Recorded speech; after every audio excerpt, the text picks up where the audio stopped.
Hello, I'm Dave Neale, the Global Director of Animal Sentience and Welfare at Animals Asia Foundation.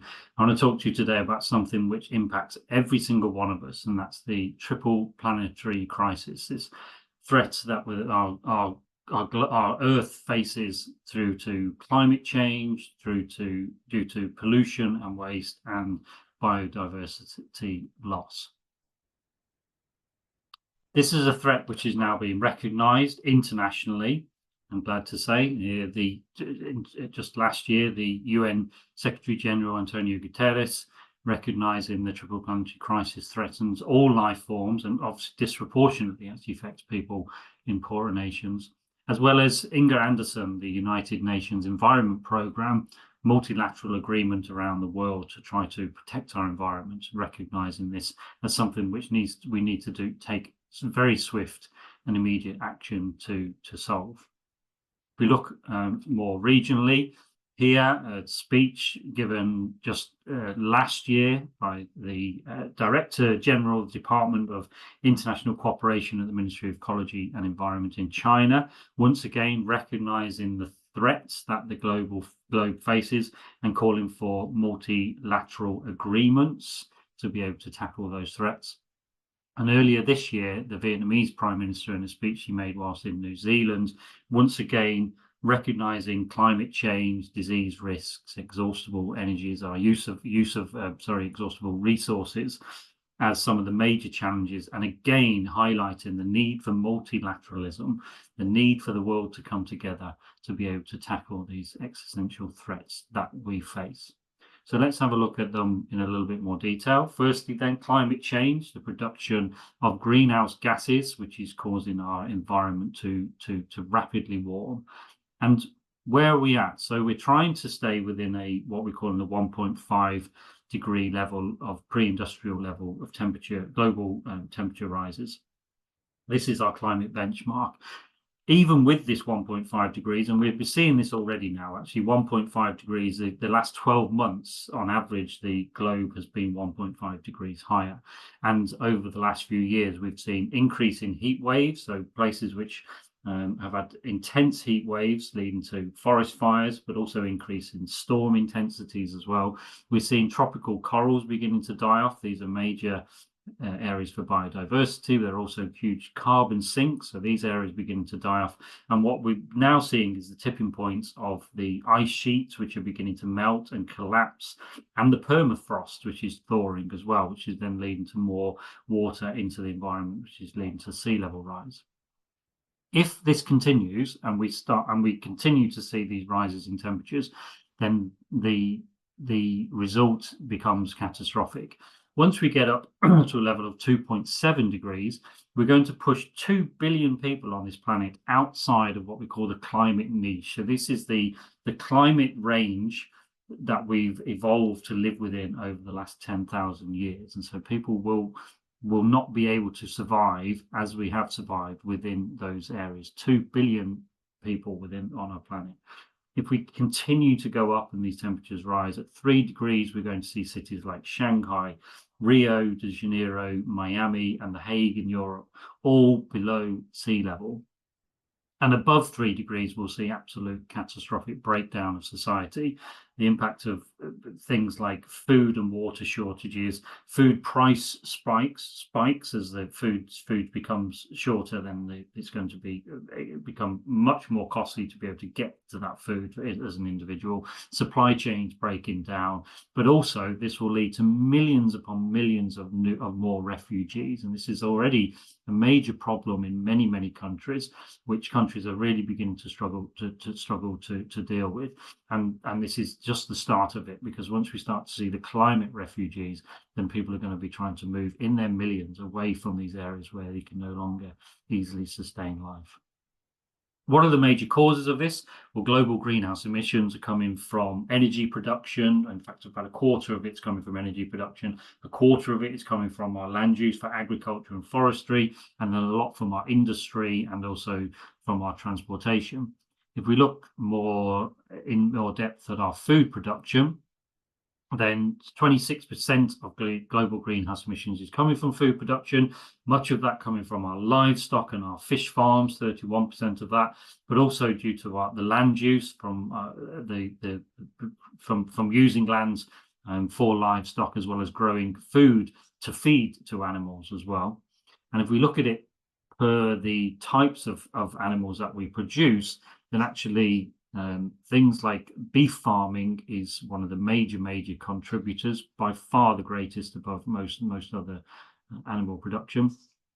But also dairy as well, so cheese and milk is also a major contributor of greenhouse gas emissions. And then if we look down the list, you can see down towards the bottom, then most of the fruits and the vegetables and the nuts production that we have is much lower in terms of its environmental impact, its amount of carbon dioxide that it emits into the environment per kilogram, compared to much of the animal production. The second major threat that has been identified is pollution and waste. Pollution comes in a variety of forms, one of which is air pollution.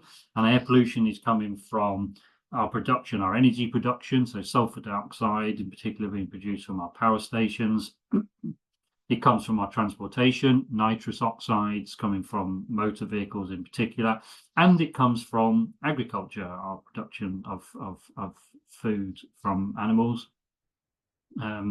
Ammonia productions being one of the major problems, and all of these pollutants are being emitted into the atmosphere, mixing with the atmosphere, and then they're being deposited back down into the environment and into our air quality, impacting us negatively.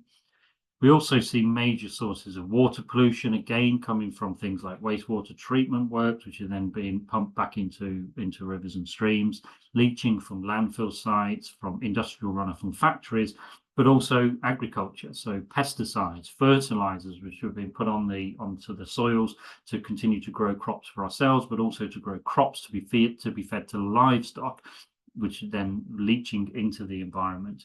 The runoff from livestock themselves, the manure that livestock produce, then running off into the environment and polluting our waterways. And this has become a major problem around the world. Just this year in the UK, then it was recognised that almost all of the majority of the UK dairy farms are now outside of the pollution regulations, with manure spewing into our rivers. 80% of our dairy farms in Wales, 69% in England, 6% in Scotland are all producing more pollution than is allowed within the regulations. And in America, a very good book written by Chris Jones called The Swine Republic. And Iowa is a major pig farming state within America, and the water quality within much of Iowa is really bad due to the amount of pig farming and the leaching of the manure into the environment, which is impacting massively on the water quality and the biodiversity, but also on the lives of the people which are living within that state as well.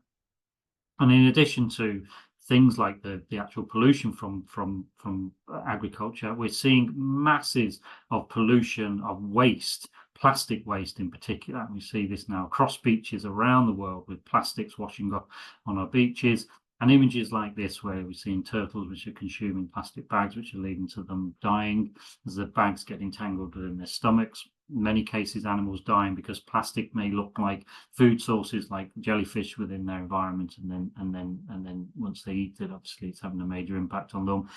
Images like this with seahorses which are wrapping themselves around plastic, in and amongst plastic waste, and also other waste as well, so discarded fishing nets in this case, which are entangling all kinds of marine animals, in this case this seal with one wrapped around its neck, and huge numbers, millions of wild animals now dying due to the fact that we're discarding huge amounts of waste into our environment, and they're becoming entangled with it or eating it. And then the third major threat is that of biodiversity loss, the actual loss of habitat, either the removal of habitat or the change in habitat use, so that it no longer becomes usable for our wild animals. The drivers of biodiversity loss are things that we've already talked about: habitat destruction, destroying our habitat so we can make way for ourselves to be able to grow crops, to be able to raise animals. The changes in our land use, the acidification of our oceans, the pollution of our oceans, which is then causing major acidification, which is leading to huge dead zones of life within our oceans where nothing can grow anymore. And all of this being driven through our human population growth. If we link this to our diets, then if we look now at the biodiversity distribution of land mammals across the world, we see that 60% of the biomass of mammals on planet Earth is now farmed animals. That is just an astronomical figure. 36% is us, humans, and just 4% is now wild animals. So we've reduced the wild animal population of this planet down to just 4% of biomass. And that's something which we should be ashamed about, and something that we have to try to address. And you can see from these images some of that impact. So on the bottom right here, we're felling huge areas of things like the Amazon rainforest so that we can create areas for these huge livestock farms to grow as much food as we can to be able to feed an increase in not just an increase in population, but more people consuming more and more meat products. On the top in the middle there, you can see that we're also having to mass deforest areas so that we can grow the food to feed to the animals, to be able to feed to ourselves, and to produce animals en masse as we do. Then we use huge amounts of water. Some 70-75% of the fresh water is now of our fresh water around the world is now going into agriculture, and this is causing areas to become suffering from major droughts. And then of course we pollute that water with the runoff from the agriculture, and then that's pumped back into the environment where it has a further negative impact on biodiversity within the waterways. So those are the three which have been recognized internationally as the major triple planetary crises. I've added another one because disease risk is also something which threatens us all and threatens our very existence. It's something which we know about due to the fact that all of us were impacted due to the COVID pandemic, and we're beginning to see more and more of these diseases arising. And these diseases arising are coming from animals. So these are what we call zoonotic diseases. So these are diseases which are developing within an animal population, and then they're being transmitted into the human population and having an impact. We've seen this with the likes of HIV and Ebola, which came from the hunting of wildlife. We've seen it through the emergence of SARS, through the emergence of COVID-19, and also bird flu, which is coming from live animal markets. It's coming from our intensive wildlife farming, as well as our intensive domestic animal farming as well. And in fact, 75% of all emerging infectious diseases are now around the world are zoonotics. It means they're jumping from animals to people. And the root causes of that are, as we said, are encroachment onto wildlife habitats. So we're living closer to wildlife habitats, which means diseases are being passed from wildlife to people. We're seeing to animals and to people. Our intensification of farming, which is leading to many animals living in very small environment, in small confined spaces, and being very unhealthy and passing on diseases very quickly. The wildlife trade, we're taking animals from their natural environment, trading them all over the world, legally and illegally, and this is leading to diseases spreading. And then our abuse of animals in live animal markets, stressed, unhealthy animals being traded and being consumed by people, and abuse of animals on fur farms as well, which are another major cause of disease, of these zoonotic diseases. And this is what we've done. This is what we've reduced these animals to. This is a picture which was taken of a broiler farm where all the animals were killed due to a disease risk, all but one in this case. It's a very poignant picture of this one remaining individual that has obviously survived this mass depopulation event, with all the others just lying in their own excrement and dirt. The cases, we can see that cases of bird flu, particularly the H5 variety. This is a map showing the case spread from October 2020. Cases in poultry in the dark red, now spreading across from Asia, where it's likely to originated in duck farming, into Europe, across into North and now down to Central and South America, but also the cases in wild birds as well. So wild bird cases in Europe been astronomical over the last 4 years. Millions and millions of wild birds dying from bird flu, and also that's similar now within North America as well. But this, what we're now seeing is large numbers of cases, or increasing numbers of cases within people as well. So the H5N1 variety in the last 21 years has been 888 cases of H5N1 bird flu, which have been identified within people. What is really significant about this is this case fatality rate of 52%. So 52% of those people, which is 463 of those people, have actually died from H5N1.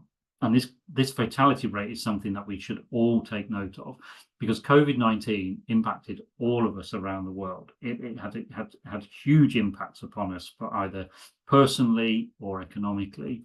And yet its case fatality rate is likely to be somewhere in the region of between 0.1 and around 1%, because even though it had a devastating impact globally, the majority of people that actually got COVID-19 didn't die from it. If something like this, with a 52% case fatality rate, starts to mutate and gets into the population, starts to become a pandemic like COVID-19 was, then it's going to change all of our lives forever.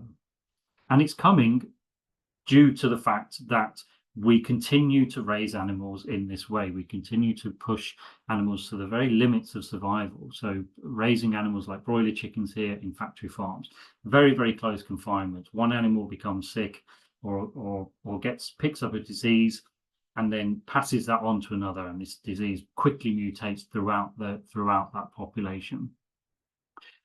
Recent cases, a lady in Anhui province in China died from the H10 variety of avian flu earlier this year in February, and this was linked to duck farming. A case in Vietnam in March of this year with a guy who died from the H5N1 virus, the first death in the last 10 years, 21-year-old man, and this was linked to wild bird hunting. So the virus exists within the environment in these intensive farms. It exists now in the wild population, and people continue to get to pick up the virus and continue to die from it.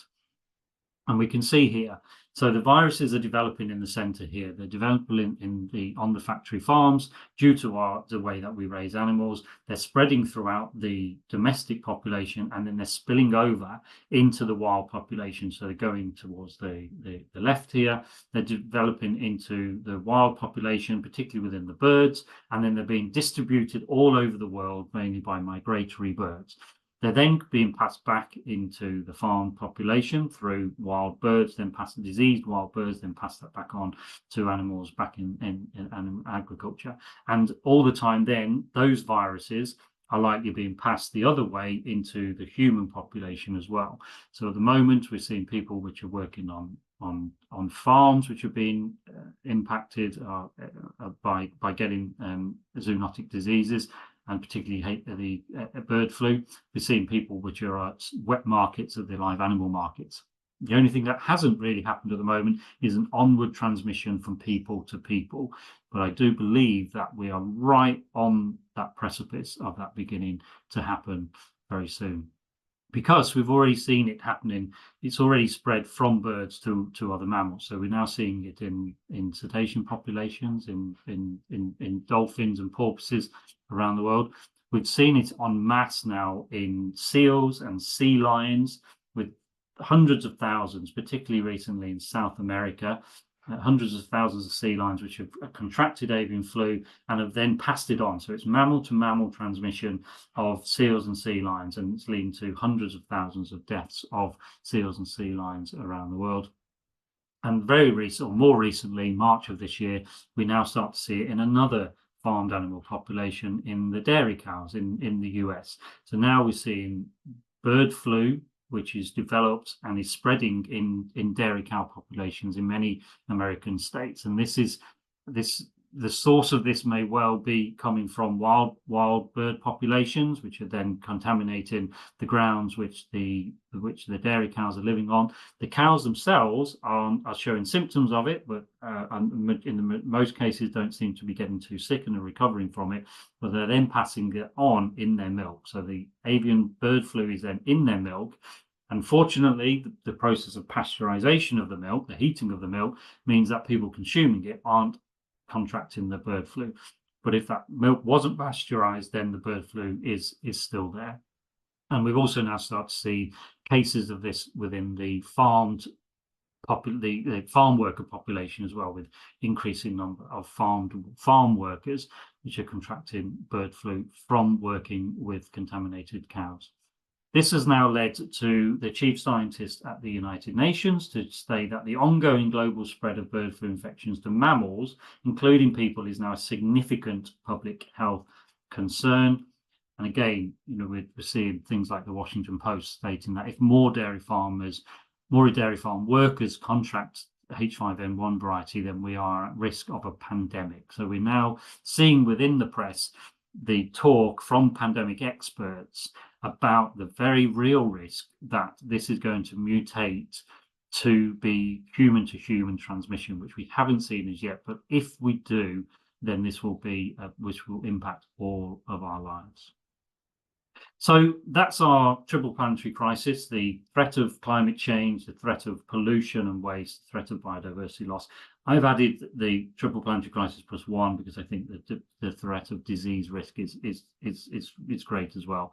Well, what is it that we can do as individuals about this to try to minimize this impact and try to reduce it? Well, if we are lucky enough, and I realize that we don't all live in democracies, but if we live in democracies, then in many cases we have the power to vote for politicians with very good climate credentials. So we need to be pushing climate change up that political ladder so that more and more of our politicians are aware that climate change, in particular greenhouse gas emissions, is a major factor that we want to see being addressed. And that's not happening enough around the world. And it means that we are sleepwalking into this major climate crisis. Even though it's being discussed around the world, it's still not high enough up that political agenda. If we have the opportunity to impact that through our votes, then we must do that. But we all have to take individual responsibility as well. We all have the power to consume less products. This will help to reduce, we can reduce our energy use, we can reduce the amount of waste which is produced from the products that we consume, and we can reduce the transportation of those goods as well as our own transportation as well to try to minimize our greenhouse gas emissions. Where possible, we should all be switching to renewable resources. If we have the option of changing the way that we get our energy, we should try to get it from solar, from wind, from wave production, rather than from the coal-powered power stations, etc. We should look at reducing our air transport. Air transport is one of the major factors of greenhouse gas emissions, particularly carbon dioxide within the transportation sector. If we have the option to reduce our transport, we should, and in particular our local transport as well. We should be looking towards using more sustainable local, regional transportation. If we're traveling particularly short distances, some of the shorter flights actually have a way bigger environmental impact than long distance flights, mile for mile. And if we're traveling short distances, we really should be looking at traveling on public transport. So traveling on a coach with 60 other people is far more environmentally friendly than traveling on a plane over the same distance. We have to reduce the use of our single-use plastics. These are causing a major threat to our environment and to our wildlife, and huge numbers of animals are dying due to our use and discarding of single-use plastics. And we need to look at consuming less animal protein and consuming more plant-based proteins as well. And it's not just for the environment, but also, as we know, for our health, which we'll talk about in a moment. Environmentally, high meat consumption is likely to lead to about a 10.24 kilogram production of carbon dioxide per person per day. If you're eating a vegan diet, that's down to 2.47 kilograms per day, just over a fifth of what is a person which is producing a high meat diet would be producing, and half of which of a person is eating even a low meat diet. So you can see by reducing our animal consumption significantly impacts on the amount of greenhouse gas being produced. This is now being recognised, too slowly, but it is being recognised, and the United Nations put out a report just last year looking at the novel meat and dairy alternatives and the impact that they could have on reducing climate harming emissions. And these are things like the plant-based meat alternatives, but also cultured meat as well. So there's production of animal products through growing of animal cells rather than actually having live animals, and the opportunity that these present to reducing our global greenhouse gas emissions. But as I mentioned earlier, we also need to look at this from our own health point of views as well. So just a couple of years ago, the World Health Organization classified red and processed meats as carcinogenic. So these are things like sausages and hot dogs, bacon, salami. These are cancer-causing foods.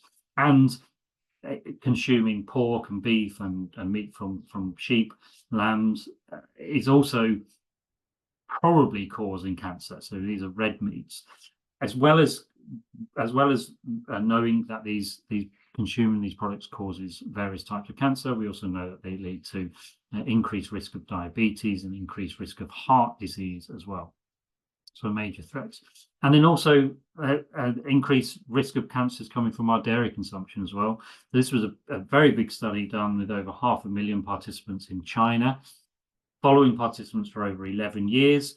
11% of them consumed dairy products on a monthly basis, 20% were consuming dairy products at least once a week, and 69% were not consuming any products.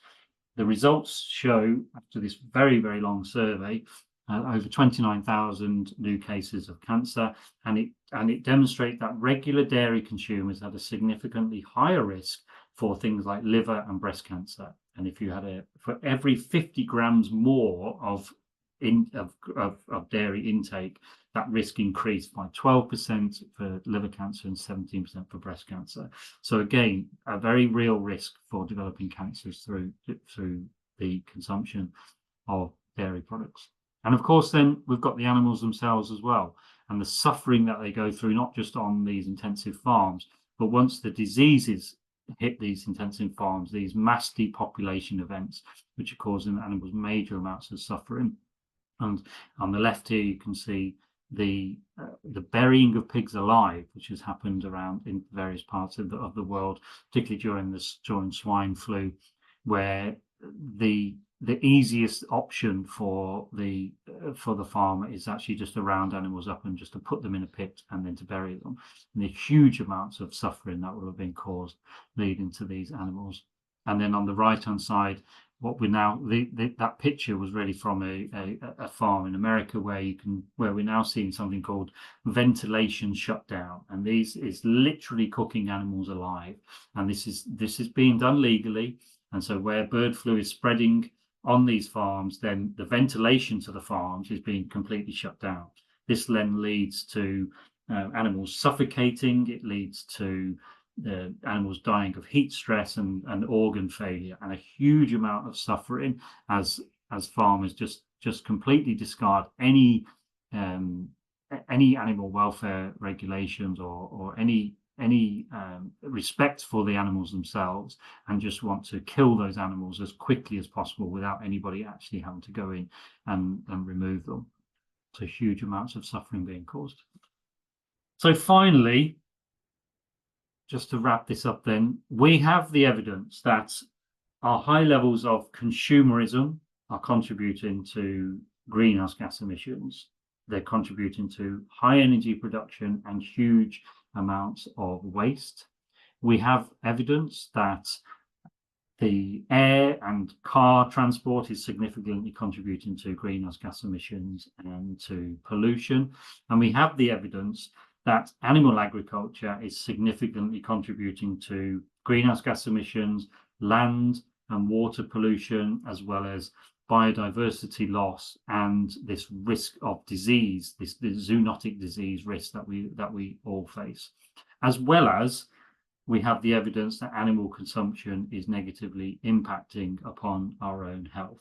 So very finally then, let's make some changes that can benefit us all. Let's start to look at ourselves. Let's start to look at the way that we operate and the way that we live our own lives, and say that if we make some changes, we can have a positive impact on the environment, we can have a positive impact on ourselves, on our own health, but also we can have a positive impact on the animals as well, whether that be animals which are being raised for our consumption, so by producing less animals, if we reduce our consumption of animal proteins, but also on the wild animals as well. So we're no longer pushing them to the extremes of their environment or pushing them out of their environment due to biodiversity loss.